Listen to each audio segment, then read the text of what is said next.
Hey Blazers, this episode is brought to you by Audible.com, an Amazon company. Get a free audiobook download and a 30-day free trial at www.audibletrial.com/Blaze Entertainment. Or visit the sponsor and supporters links on our website at intotheblaze.com. With over 180,000 titles to choose from for your iPhone, Android, Kindle, or MP3 player. Now let's start the show.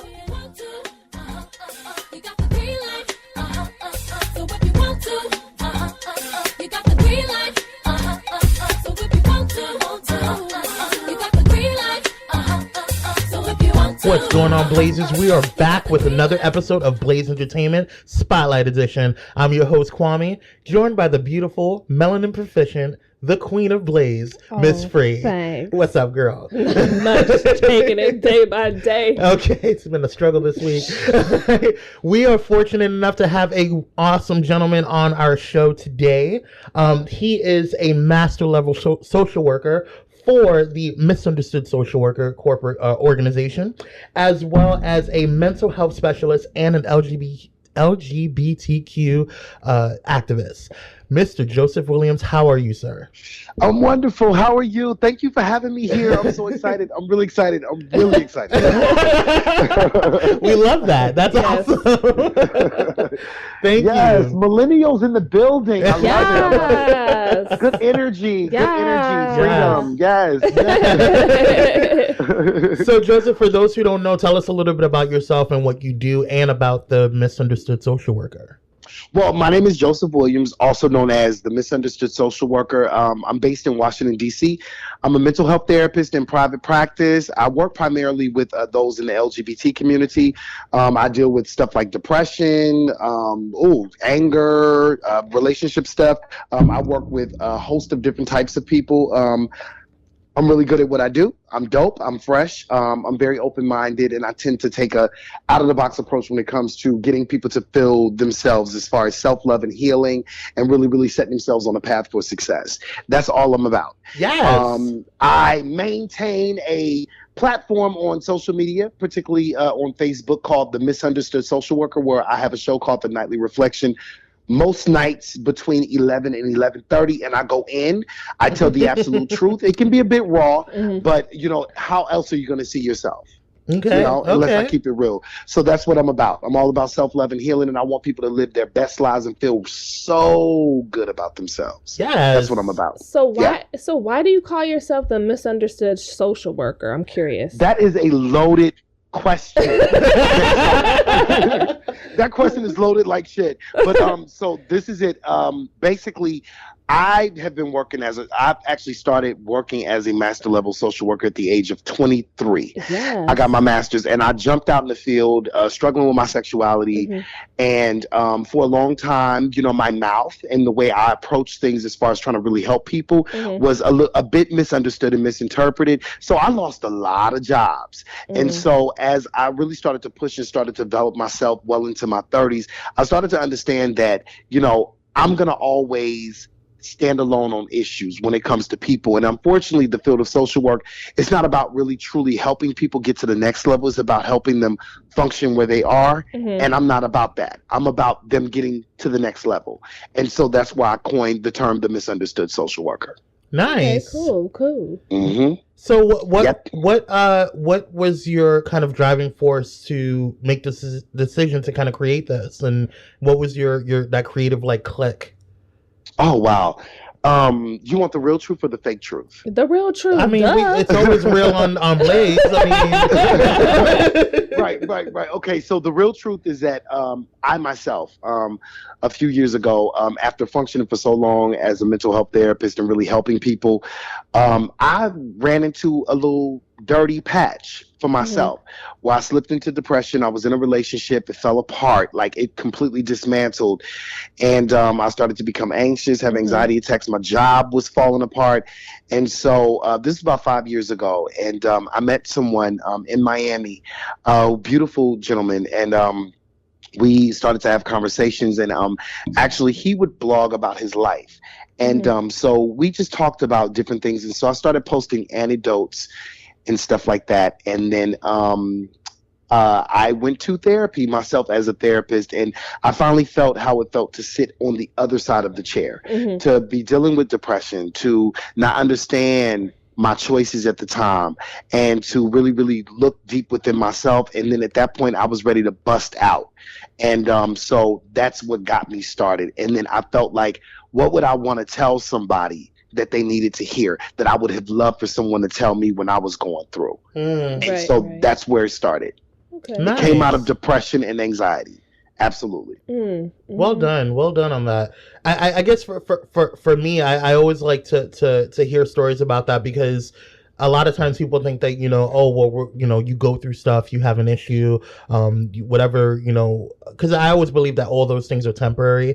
Yes, it will always be there, but those moments are temporary. And I think that that's where, when you get into a depression or a funk, people feel like it's going to be forever. And so I'm very happy to hear that not only did you, get out of that moment and kind of find a way to heal yourself, but also found a way to heal others as well through the work. So good for you on that. Thank you so much. And I think the most important part was that as someone functioning in their 20s, years ago, I fought with my sexuality as a gay man, gay identified man, and moving to Washington, D.C., where it was just rampant at the time with Black, beautiful, attractive gay men, and not really knowing and having those people that I could speak to about relationships, about intercourse, about sexual hookups, all of those things that I just was unaware about, and really, really building myself up. And, sometimes we can love ourselves on the surface. We can say, oh, I live for me, honey. I get into me. But then in reality, sometimes our choices are contrary. And so, beautiful on the inside, it always kind of denotes someone saying it to you and you not really seeing it for yourself. And so I think it took many years of life experience and going through fighting with your self-esteem, growing up as a beautiful chocolate person, but not being told that enough times, you start to kind of misrepresent yourself because you just want to feel like someone likes you. And so the bigger part for me within the LGBT community, as I looked at the boys and as I looked at these beautiful men, and sometimes we allow things to make us as opposed to us making us. And so I felt like that's the focus sometimes, oh, bitch, I graduated from Howard. I got my master's degree. Oh, bitch, I drive this. I live here. But if I take those things from you, what's left? Right. And it's just you and your little self. Right. And what do you have? Are you still beautiful without those pecs, without that big penis, without that ass? What are you? And so, right. What are you? I was like, oh, wait a minute. Right. You know what I'm saying? If I was to take that cute little complexion from you and them lips and all that other stuff, who are you? And do you still love yourself at that point? Right. And if you have to question that at that point, then we probably need some help. We probably need to talk to somebody, because sometimes we tend to focus, and because as gay men, our community is very visual driven. And so outside of those visuals, what are you? And it seems like the people that are good on the inside, that are beautiful, that are like custard on the inside, that are very sweet on the inside, they get overlooked because of the exterior. And sometimes what we fail to realize is that exterior things are all temporary. Say that. You know what I'm saying? So we find ourselves always running for the next best looking thing, not the best thing, but the best looking thing. And I think the unfortunate thing about it is that we all want to be associated with something sexy, but then after that association, we still holding our pillows at night, asking ourselves, why am I single? Well, you know what I'm saying? Asking ourselves, why can't somebody just love me? Yeah. You know what I'm saying? As we run back and forth to Jack, Grindr, BGC, experiencing the same dynamic each and every night. Not BGC. Each and every night. He said BGC. Right. He taking old school. I took it back. You know what I'm saying? So, as we sitting up there running back to the same thing that hurts us every night. And then I think it's so comical when I find brothers that, and answers that, oh, some of us don't want to be in relationships. Some of us just want to hook up and fuck and do what we do, and yada yada yada. But I'm like, but you sleeping with somebody at least 3 to 4 nights a week. You behaving like somebody who needs somebody in their life. Right, you sound busy. You know what I'm saying? right. That's involved. I can't, the truth. Yeah. Right. You know what I'm saying? But then you claim that you don't want to be in a relationship, and like I think a lot of people want relationships, but I think based on dynamics and based on situations, a lot of us don't feel like that's attainable. So we try to get it the best way that we can. You better say And it. and like I say it all the time on my vlog. It's so much interesting to love someone. To be in a relationship with someone is thought-provoking. It's intellectually demanding to love someone. And sometimes subconsciously, you could feel so poor by not being able to love somebody. Say that. But the dynamic with loving someone is that we don't want to get hurt. We don't want to get hurt. But a lot of times what we need to start doing, we need to start controlling love. Understand this. We think that love is a gift that comes to us, but it's actually a gift that you're welcoming to yourself. Yes. You're offering that to yourself. So the moment that you decide to love, you control that love. You control opening up your heart. You control making yourself vulnerable to something or someone. You know what I'm saying? So we need to stop thinking that love is going to find us. We found love and we make love. We make love. We create love. You know what I'm saying? And that's He came with a word today, honey. Preaching to the choir. Yes. So that's what we need to start doing. Now, the bigger part, now where the mistake come in, is where we picking. What pumpkin patch are we pulling from? Where are we selecting this love? And unfortunately, I love my sisters. I love women. I'm a feminist. I'm an intersectional feminist. But I will tell you this: I'm a black feminist. Well, a lot of because there is a difference. There's a vast difference. So I will tell you this: black women are nurturers. They're extreme nurturers. Sometimes they'll get a man, honey, and they want to raise him like a child. They taking him to get his social security cards and everything. Oh no! When we're trying to make that man, but in reality, we gotta stop. We gotta get out of that and figure out where we picking. Well, you know what I'm saying? You're not gonna meet that boss going to Denny's. You probably need to go to a nicer restaurant. You know what I'm saying? And a lot You're of not people, gonna meet the. Sorry to cut you off. A lot of people think, well, she's too bougie. Like she wants this, that, and just fancy dinners and fancy this, and meet me at the bar. You know what I'm saying? Like something cheap. let me tell you something, sister. Let me tell you something. There's something very crazy and phenomenal in a negative way that happens to a woman when she settles for less. Right. Well, when she forgets her worth. And she settles on something that she knows she shouldn't be settling for. And she chose the idea of love, not the actual love. Ma'am, there's nothing wrong with having a standard. Yes. There's nothing wrong with having a standard. So if you be bougie, baby, find a bougie dude. Okay. That's what you do. Say that. That's what Say you do. that. The person who's calling you bougie ain't for you. Right. That's all I'm gonna say. And I'm gonna tell you this. And unfortunately, I feel I have so much love and respect and admiration for those people who can get past the text phase of a relationship, because nowadays in this day and age, baby, you meet a person face to face. This is some organic meeting. You can be in this grocery store somewhere, out Safeway, doing your thing, shopping. A dude get at you, y'all exchange numbers. Next, he's texting you. You try to call, he don't answer. Then it's like, yo, I can't talk right now. So the response would be, well, hit me up when you can talk. Can you send me a pic? Sure, I'll send you a pic. I'm gonna send you a selfie. Oh, you can't send me something else? Okay, I'm going to send you a selfie further away so you can see my frame. You can't send me nothing else. So that means that you don't want to talk to me. You don't want to hear my voice. You don't want to see my face. All you want to do is see my body part. So that means that you just want to fuck me. And that's it. And that's what we're doing now. So I have so much respect and admiration for those people who can get past the text war. Right. You know what I'm saying? Who can get past the whole conversation piece.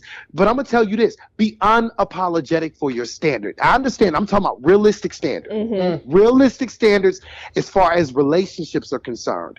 We need to stop, apologizing. No, I need you to call me. We need to converse. You need to have a conversation. I want to do something. We need to have a greeting. And no, I'm not going out with you at night. I want to go to Denny's. I want to go to Starbucks. I want to have a date event with you. Let's do let's go to Potbelly's, get some sandwiches, and sit in the park and have a conversation. And if it don't work, hey, we can sever ties. And I think the biggest mistake that we all make, gay and straight, we meet people already having this idea that this is going to be my boyfriend in mind. When you go on a date with a person, go on a date to get to know them, to be friends. I'm not talking about 2017 friends where y'all fucking and talking every now and again.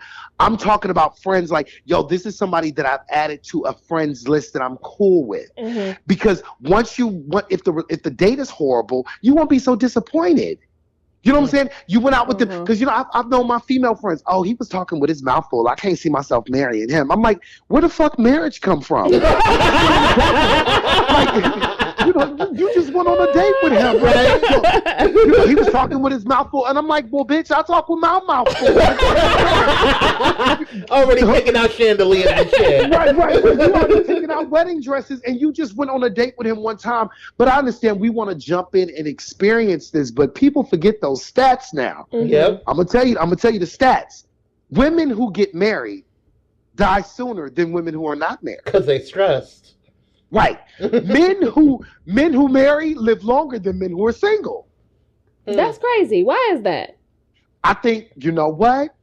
Men are better when they're connected to something. Men are better when they're connected to something. We have to remember, now I hope I don't offend anybody, but women were the prototype. Though they came from the story of the Bible, they came from a man, but women are the prototype. They're smarter. They make better choices at times. And so they can multitask. A lot of us men struggle in that department. Some of the strongest people in my lives are women. And so women, I was taught how to be emotional by a woman.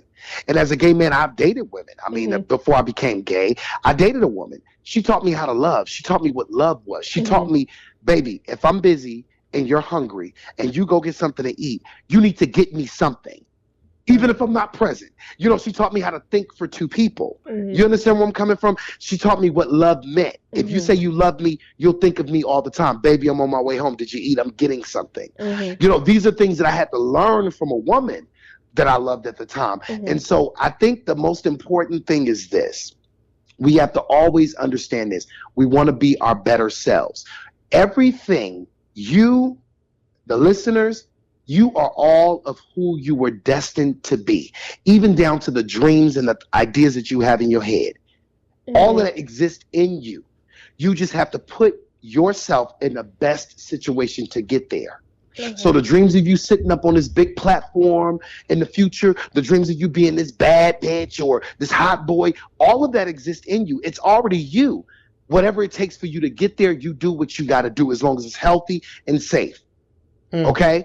And so that's what we always have to remind ourselves of. You created the thought. And the last part that I want to go there on, we all got a man of our dreams. We all got something that we love and admire that we want to be with. You know what I'm saying? So if I was to ask you all, sister, describe the man of your dreams. I want to know what he looked like. How's his personality? Are you asking me? I'm asking you. I'm like, what are you asking me? You the single one, girl. I got the man of my dreams. Right. I want you to be as vain. I want you to be as vain as possible.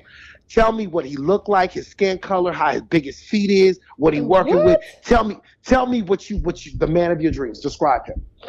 Well, first of all, I want someone who's intelligent enough to hold a conversation. Well. Second of all, I want someone who is, to be honest, wealthy. And I mean wealthy in a sense of wealthy in his life, wealthy in his relationships, wealthy in his career, things like that. I want to be taken care of, to be honest. Okay. I want a tall, dark, handsome, the general stereotype that every woman would prefer to be with, I don't know. I don't give it that much thought because right now I'm at a point in my life where I don't think too deep about those kind of things. But that's the kind of person I see myself with. I can see myself being. Now, as regards to his race, I'm kind of an equal opportunity lover. Okay. Absolutely. Absolutely. So as long as he treats me right, I'm Gucci. Okay. So I want you to know this, sister. Everything that you desire in a man, everything that you desire as far as temperament, personality, and his desires, that's you. That's who you are. So you want a certain type of guy. You have to reach a certain point too. Of course, you're not going to be tall, dark, and handsome. Right. You're a beautiful woman. You are a beautiful woman. And so the thing is that the temperament, the personality, the way you describe him, a boss. You want a boss? Become a boss. And that boss defines you. So my advice to you is start preparing for him. Okay. You better project. Start preparing for him. Real talk. It's that easy. Start preparing for him. And along the way, when you building yourself up, He gonna find you. You ain't gonna have to go look for him. He gonna find you. Yeah, and you gonna know who he is, and he gonna be like, yo, how good it is. And you gonna be like, oh. Yeah. you know what I'm saying? Right. And so, like I keep telling people, whatever pain that you got going on, we try to relive our pain through relationships. We try to re-experience it. The last dude you was dating, you know, he was cheating on you. He had all these numbers in his phone. So the new dude that you're dealing with, you want his codes to his phone, thinking that you can repair the bullshit that you went through previously. Right. We got to stop that. Because let me tell you something. Just like somebody I know very deeply, they said, baby, look, you can't control who's attracted to your partner. Now, your partner can control how he reacts to that person. Say that. Okay? Yeah. So guess what? Somebody in your baby inbox, that's them in the inbox. Now, what you need to pay attention to is the way your baby responds. Well, you know what I'm saying? That's the most important piece. Right. So I think that we need to all start getting confident and believing in ourselves. You can make it whether he's there or whether or not he's gone. And if his attention pulls you elsewhere, be thankful for that, because you don't want to set up shop with somebody that can get pulled at any given moment. There's so many of us, gay and straight, who have lost our men and our women to the wind, honey. And then we went flying behind them. But we need to understand this. Remember stepping away? That was them. That was them.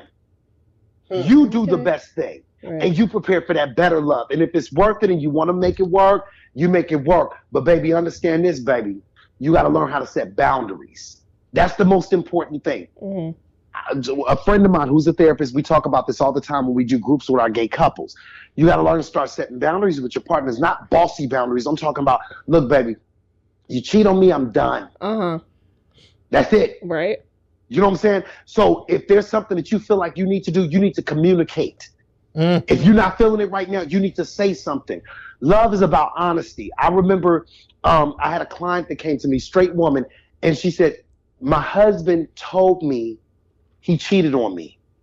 Oh, no. But he didn't want to tell me how long it had been going on. So she reached out to the girl to confront the girl. And you know what she said to the girl? It's not you.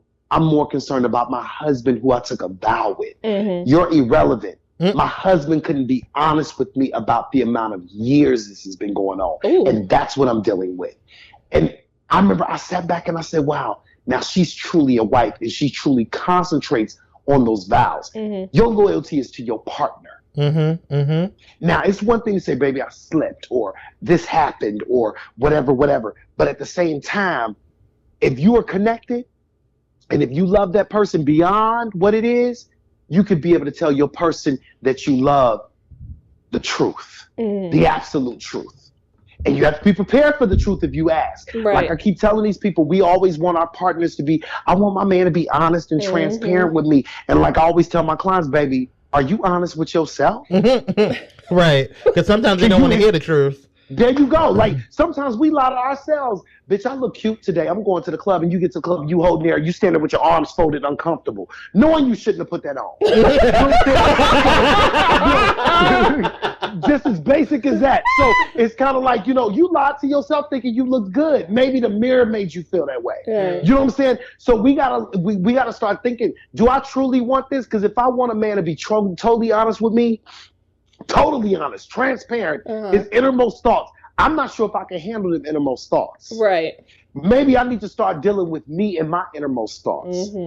You know, so, I mean, I know I went on a rant, but I want y'all to understand that's what the misunderstood social worker is about. I was like, listen, he was dropping some gems. And that is a message. Receive it, take it in, let taking us to church, child. Yes. Yeah. No, I thank you. That was awesome. And you just got yourself a ticket to be a contributor on this show. Huh? Yes. I would come back anytime you invite me. Right. Well done. Well, for those who can't get enough of all the gems you just dropped today. Right. You just dropped it all on me. I wasn't ready. Wasn't ready. No. Where can people find you, your social media, your websites, all that jazz? Okay, so I can be found on Facebook as Joseph Williams. You can type in Joseph Williams. That's a real common name, but I'm not. You can find me, The Misunderstood Social Worker, and Joseph Williams will come up. I have a like page as well as a Misunderstoods group.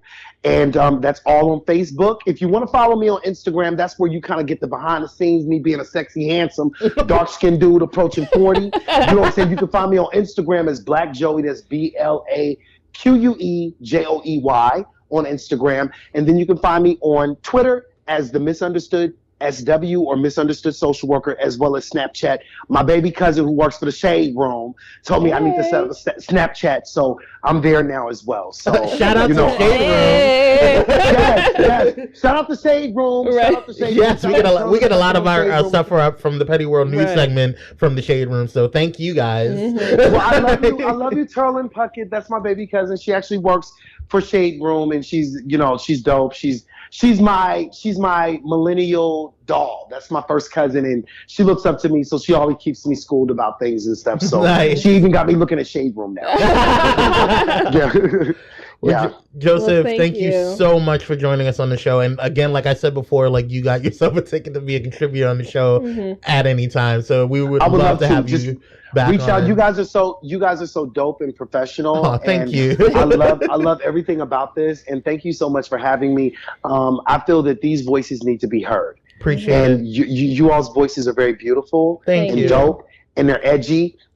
Thanks. And there's something of importance. And I think the most important thing is that everybody needs to be heard. And the people like you all are the people that should be sitting on those huge platforms. You know what I mean?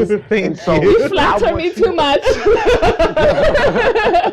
Well, and I mean that from the bottom of my heart, because there's so many people that you've helped uplift, and you've helped build up Hope Giselle, and you've helped affirm me. And there's so many people and so much subject matter that you all are affirming. And so this is relevance, and we need you. We have to have you. So I want you all to continue to keep going. That means a lot. No, it does. No, all jokes aside, like it really feels good, because when Miss Free and I just kind of joked around when we first decided to start the show, and then all of a sudden it's kind of sprouted out into all these different things. So sometimes it gets overwhelming. Like today we had a rough day, with our own lives, and then also like dealing with what's going on with Pirate Media Network, and then with with the show. So it's nice to hear those type of things. So we really appreciate it. The hard work is worth it.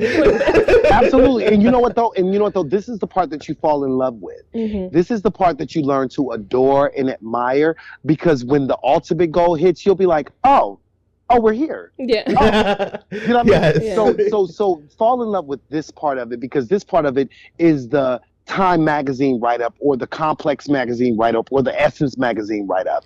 And so I think that it's important that we have people who are woke, WOKE, who are speaking and giving words to the minds and elevating the people. So I appreciate you all for waking up people and really, really teaching people the difference between perception and reality. Yes. And so that's the most important thing. And when I spoke to Hope Giselle said, I admire this dynamic because they really help people see the difference between perception, the way things appear, and what the truth is.